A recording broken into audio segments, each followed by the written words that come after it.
Hello दोस्तों, आज चलते हैं गुजरात। मैं हूं आपका अपना हेमू और आज हम जा रहे हैं एक ऐसे सफर पर जो भरा होगा मजेदार कहानियों से, स्वादिष्ट खाने से और खूबसूरत नजारों से।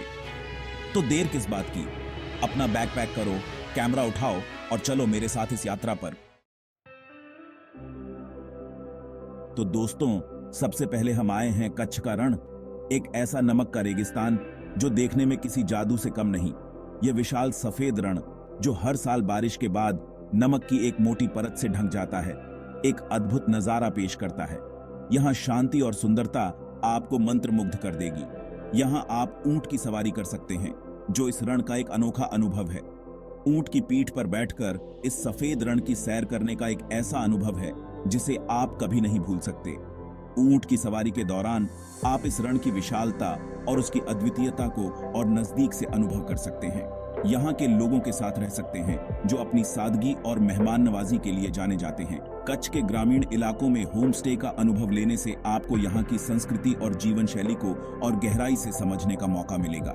यहाँ के लोग अपने परंपरागत तरीके से जीवन जीते हैं और उनकी जीवन शैली में एक अनोखी सादगी है और उनकी संस्कृति को और अच्छी तरह से जान सकते हैं। कच्छ की संस्कृति बहुत ही समृद्ध और विविधतापूर्ण है। यहाँ के लोग अपने परंपरागत नृत्य, संगीत और कला के लिए प्रसिद्ध हैं। आप यहाँ के लोक नृत्य और संगीत का आनंद ले सकते हैं और यहाँ की परंपरागत कला और हस्तकला को भी देख सकते हैं। कच्छ अपनी कारीगरी के लिए प्रख्यात है, तो यहाँ से कुछ खरीदना ना भूलें। यहाँ की हस्तकला और कारीगरी की चीजें बहुत ही सुंदर और अद्वितीय होती हैं। आप यहाँ के बाजारों में घूम सकते हैं और यहाँ के कारीगरों द्वारा बनाई गई हस्तकला की चीजें खरीद सकते हैं। यहाँ की भरतकाम, बांधनी और मिट्टी के बर्तन बहुत ही प्रसिद्ध हैं। यहाँ आने का सबसे अच्छा समय सर्दी है, जब रण उत्सव भी होता है। रण उत्सव एक बहुत ही रंगीन और जीवंत त्योहार है जो हर साल सर्दियों में मनाया जाता है। इस उत्सव के दौरान आप यहाँ की संस्कृति, कला और संगीत का भरपूर आनंद ले सकते हैं। रण उत्सव के दौरान यहाँ का वातावरण बहुत ही जीवंत और उत्साहपूर्ण होता है। तो दोस्तों, जो आप भी कुछ अलग देखना चाहते हैं तो कच्छ का रण जरूर आइए। यह जगह आपको एक ऐसा अनुभव देगी जिसे आप जीवन भर याद रखेंगे। कच्छ का रण एक ऐसी जगह है जहां आप प्रकृति की अद्भुत सुंदरता, यहाँ की समृद्ध संस्कृति और यहाँ के लोगों की सादगी और मेहमान नवाजी का अनुभव कर सकते हैं। तो देर किस बात की, अपनी अगली यात्रा की योजना बनाओ और कच्छ का रण देखने आओ। अब हम आ गए हैं गिर राष्ट्रीय उद्यान, जो एशियाटिक लायंस का घर है। यहाँ आप जीप सफारी कर सकते हैं और जंगल का सुंदर नजारा देख सकते हैं।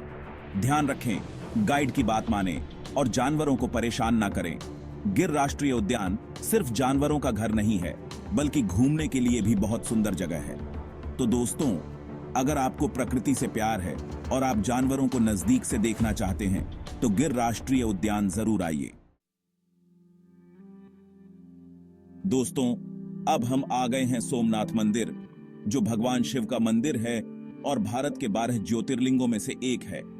इस मंदिर का इतिहास बहुत पुराना और रोचक है। यहाँ आकर आपको बहुत ही शांति और अच्छी ऊर्जा मिलेगी।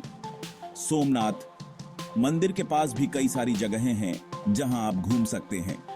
तो दोस्तों, अगर आप अपनी आस्था को और मजबूत करना चाहते हैं तो सोमनाथ मंदिर जरूर आइए। दोस्तों, अब हम आ गए हैं सापुतारा, जो गुजरात का एकमात्र हिल स्टेशन है। यहाँ की ठंडी हवा और सुंदर नजारा आपको बहुत पसंद आएगा।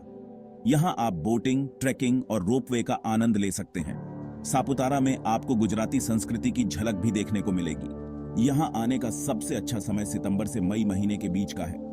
तो दोस्तों, अगर आप शहर की भागदौड़ से दूर कुछ दिन शांति से बिताना चाहते हैं तो सापुतारा जरूर आइए। दोस्तों, अब हम आ गए हैं द्वारका, जो भगवान कृष्ण के शहर के रूप में जाना जाता है।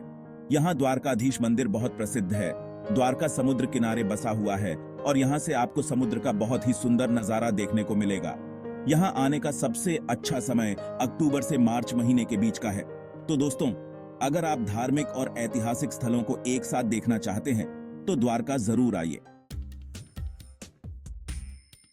दोस्तों, अब हम आ गए हैं अहमदाबाद, जो अपनी संस्कृति, इतिहास और स्वादिष्ट भोजन के लिए बहुत प्रसिद्ध है। यहाँ आपको पुराने और नए का बहुत ही सुंदर मिश्रण देखने को मिलेगा। अहमदाबाद में घूमने के लिए साबरमती आश्रम, कालूपुर दरवाजा और कांकरिया तालाब जैसी जगहें हैं। यहाँ का प्रसिद्ध भोजन है ढोकला, फाफड़ा, जलेबी और हांडवो।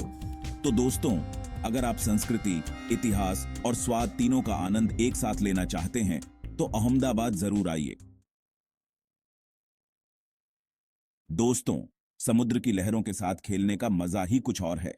अब हम आ गए हैं मांडवी बीच, जो गुजरात के सबसे सुंदर बीच में से एक है। यहाँ की प्राकृतिक सुंदरता और शांत वातावरण आपको मंत्रमुग्ध कर देगा। यहाँ आप समुद्र किनारे घूम सकते हैं, रेत पर चलने का आनंद ले सकते हैं और समुद्र की ठंडी हवा का आनंद ले सकते हैं। सूरज डूबते देख सकते हैं, जो एक अद्भुत नजारा होता है। सूर्यास्त के समय आसमान के रंग बदलते देखना एक अविस्मरणीय अनुभव है और पानी के खेलों का मजा ले सकते हैं। यहाँ आप jet skiing, banana boat rides और पैरासेलिंग जैसी रोमांचक गतिविधियों का आनंद ले सकते हैं। मांडवी बीच के पास विजय विलास पैलेस, रुक्मिणी मंदिर और कई ऐतिहासिक और धार्मिक स्थल हैं। विजय विलास पैलेस अपनी भव्यता और वास्तुकला के लिए प्रसिद्ध है और मांडवी बंदरगाह जैसी देखने लायक जगहें भी हैं। यहाँ आप मछुआरों की गतिविधियां देख सकते हैं और ताजा समुद्री खाने का स्वाद ले सकते हैं। यहाँ आने का सबसे अच्छा समय अक्टूबर से मार्च महीने के बीच का है। इस समय वातावरण बहुत सुहावना होता है और आप बिना किसी परेशानी के अपनी छुट्टियों का आनंद ले सकते हैं। तो दोस्तों, अगर आप समुद्र किनारे कुछ दिन बिताना चाहते हैं तो मांडवी बीच जरूर आइए। यहाँ की शांति और सुंदरता आपको नई ऊर्जा से भर देगी। तो देर किस बात की, अपनी अगली छुट्टियों की योजना बनाओ और मांडवी बीच की यात्रा करो। यहाँ की यादें आपके दिल में हमेशा के लिए बस जाएंगी।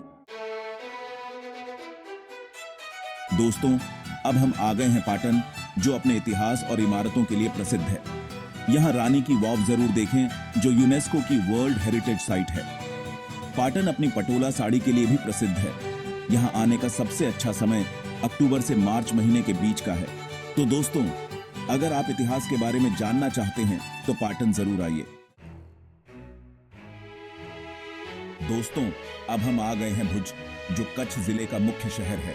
यहाँ आईना महल, प्राग महल और स्वामी नारायण मंदिर के साथ कच्छ संग्रहालय भी जरूर देखें। भुज के पास काला डूंगर, धोलावीरा और माता ना माराचा जैसी देखने लायक जगहें हैं। यहाँ आने का सबसे अच्छा समय अक्टूबर से मार्च महीने के बीच का है। तो दोस्तों, अगर आप बहादुरी की कहानियां सुनना चाहते हैं तो भुज जरूर आइए। दोस्तों, आज हम आपको एक ऐसी जगह पर ले जाएंगे जो सिर्फ गुजरात का गौरव नहीं है, बल्कि पूरे भारत का गौरव है।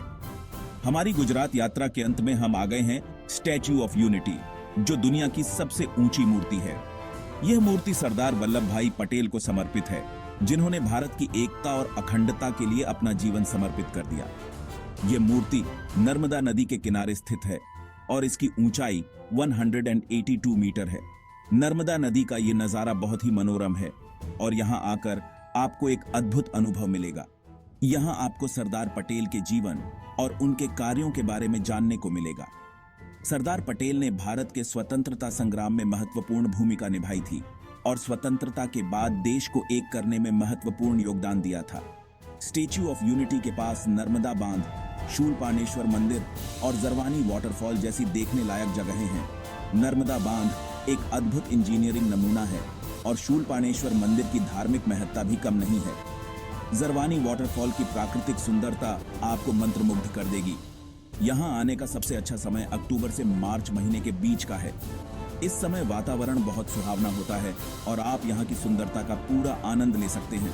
तो दोस्तों, अगर आप एक यादगार यात्रा की योजना बना रहे हैं तो यह समय सबसे उत्तम है।